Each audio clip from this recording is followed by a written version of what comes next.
Hello learners, in this lecture we'll be talking about the role of NGOs vis-a-vis women's empowerment. I'm Dr. Shubhangi Vaidya from the School of Interdisciplinary and Transdisciplinary Studies at IGNOU.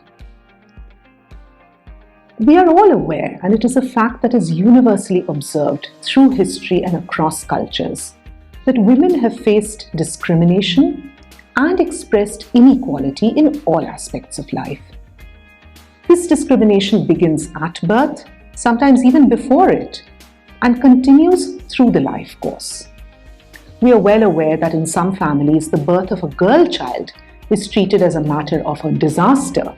It is not at all welcomed, and throughout her life, the girl is made to feel as an unwelcome visitor, both in the home that she is born in and the home that she marries and goes to. Gender discrimination is so deeply embedded in the norms and cultural practices that it becomes internalized, and challenging these norms is met with severe reactions from society. Women are considered to be only fit for the domestic space, and their primary role and responsibility has historically been associated only with domestic work, the bearing and rearing of children. Education, employment, public participation, political participation, etc., which take place outside of the four walls of the house, were considered areas which were out of bounds for women. And women's movements that have taken place all over the world waged an intense battle to secure these rights for women. You are probably aware that until very recently, in many parts of the world, women did not have the right to vote in elections. Women's movements all over the world, like I've just mentioned, have secured these rights, but at the same time, discrimination and marginalization of women, domestic and sexual violence, and denial of their rights continues and must be confronted. So the work that women's movements have done is not a finished work. It is an ongoing work, and all of us must contribute towards creating a world where there is equality between the genders, where there is no discrimination of women or of any gender for that matter. Gender equality is also one of the very, very important goals in the Sustainable Development Goals. In September 2015, the 193 member states of the United Nations adopted the 2030 Agenda for Sustainable Development. Gender equality is one of the 17 Sustainable Development Goals and is considered as a cross-cutting issue, which affects the attainment of all the other goals, including the removal of poverty, eradication of hunger, universal education, climate change action, and so on. So, unless and until there is gender equality, many of the other dimensions of development and sustainability cannot be attained, because unless the world is gender just for girls and women alike, attaining these goals will become difficult, if not impossible. Let's talk now a little bit about gender equality in India.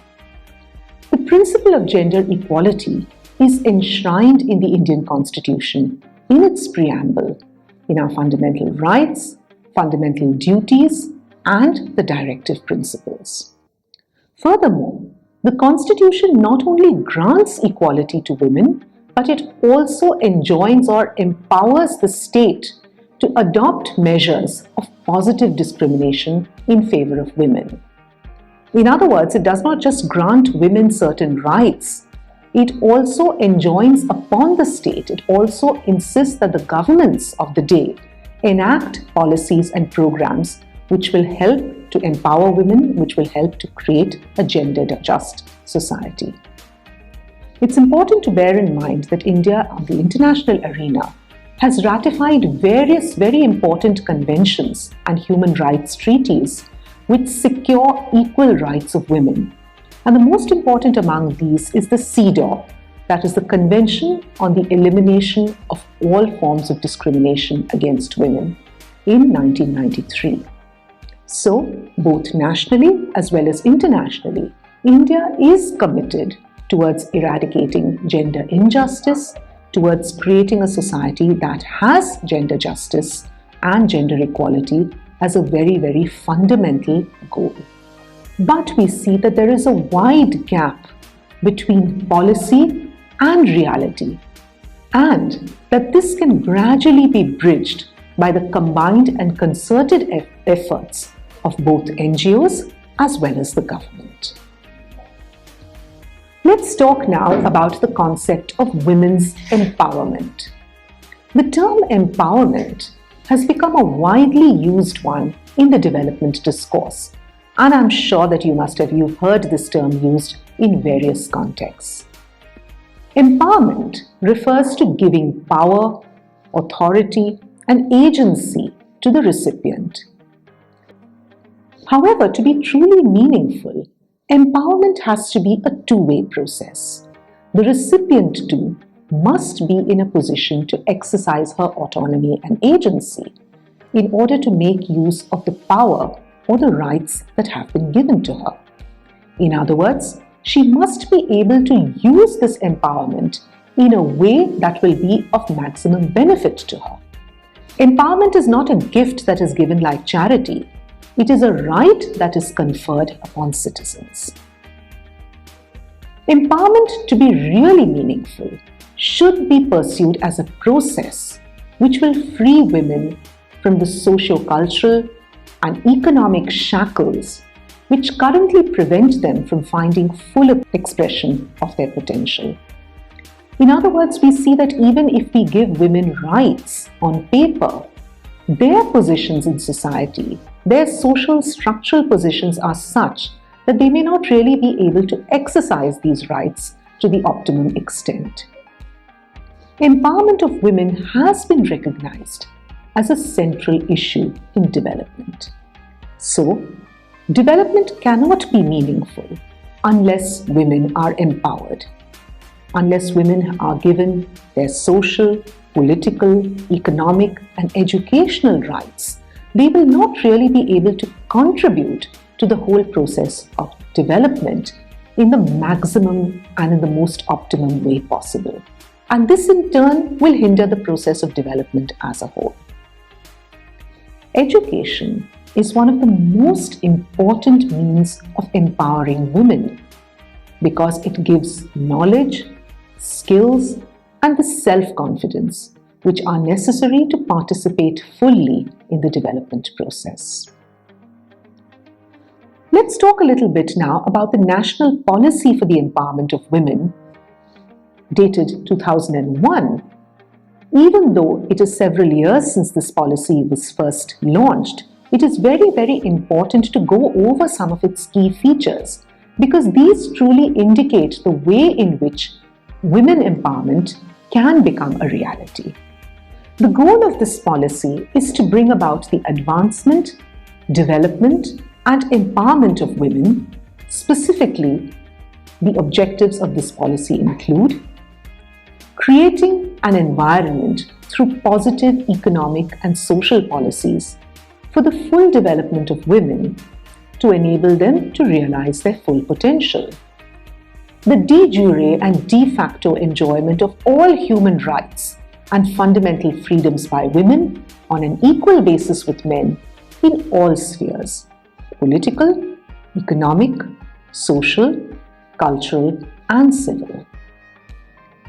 Equal access to participation and decision-making of women in the social, political, and economic life of the nation. Equal access to women to healthcare, quality education at all levels, career and vocational guidance, employment, equal remuneration, occupational health and safety, social security, public office, etc. Strengthening legal systems aimed at eliminating of all forms of discrimination against women. Changing societal attitudes and community practices by active participation and involvement of both men and women. Maintaining a gender perspective in the development process. elimination of discrimination and all forms of violence against women and the girl child, and building and strengthening partnerships with civil society, particularly women's organizations.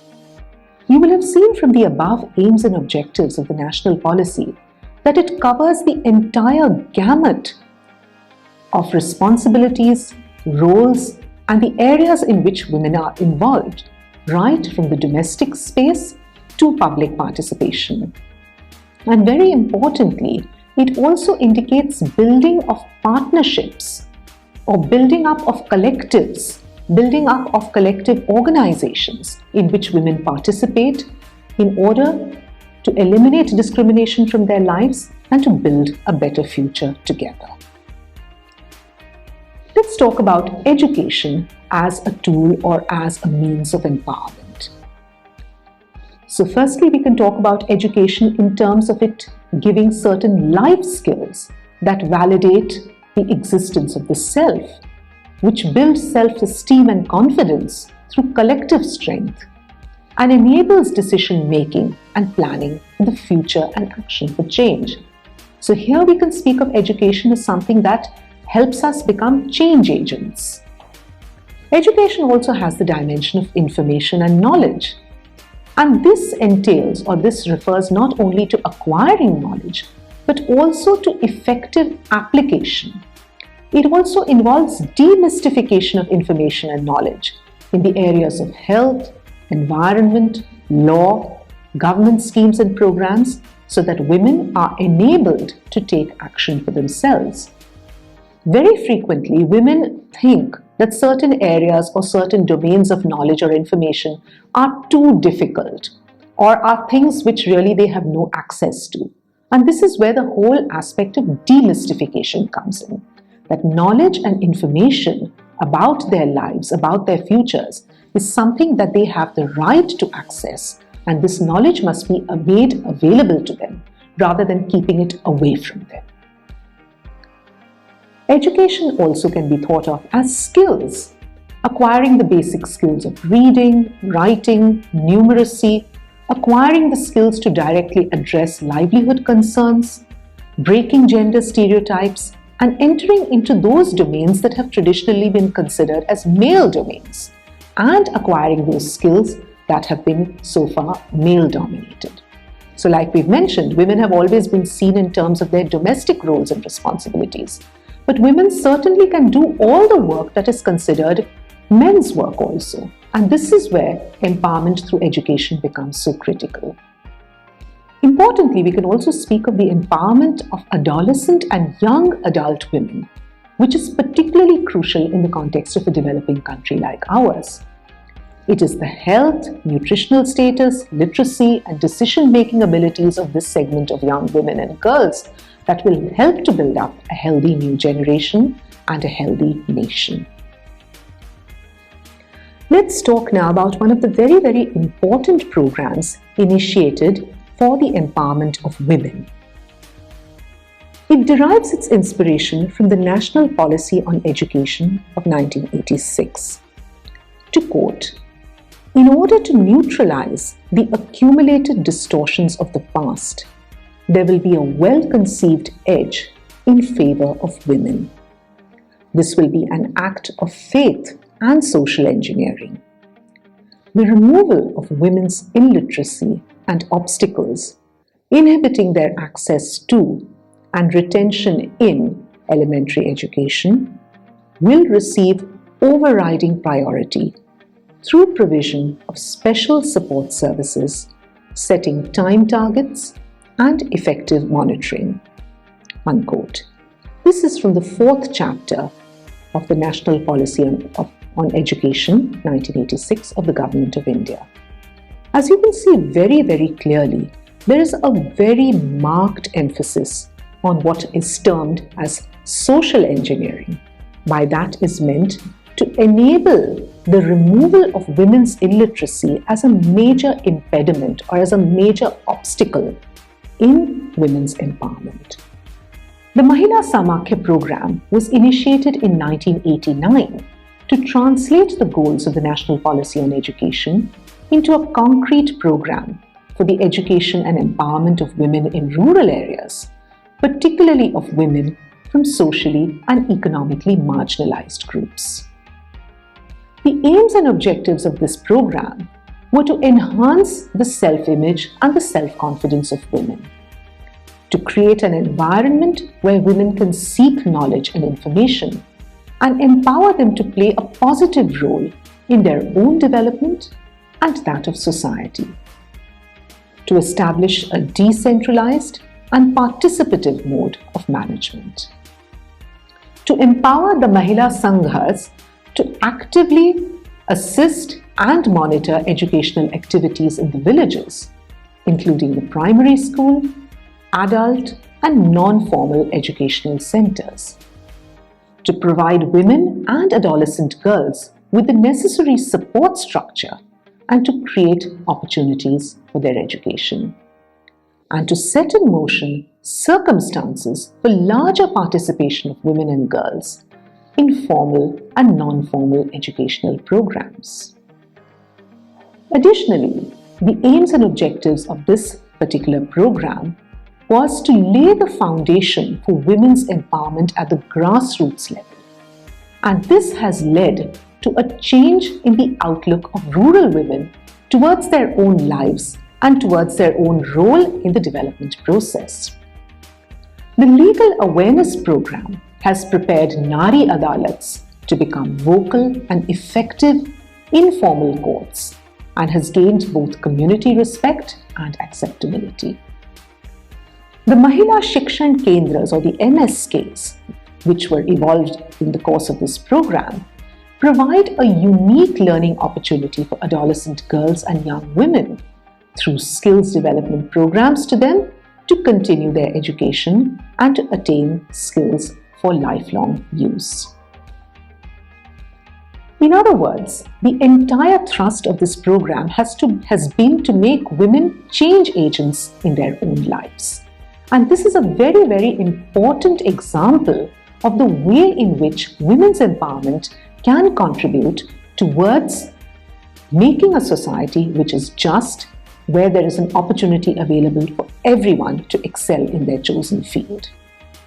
To conclude this particular lecture, let's briefly go over some of the important points that we've been discussing. To start with, women constitute half of the human species, yet have faced systematic and institutionalized discrimination over the ages. Gender equality and women's empowerment are crucial indicators in the development agendas, including in the Sustainable Development Goals. Education is a critical medium through which women and all marginalized sections can be empowered with knowledge and information to help them make a better and more equal future. Thank you.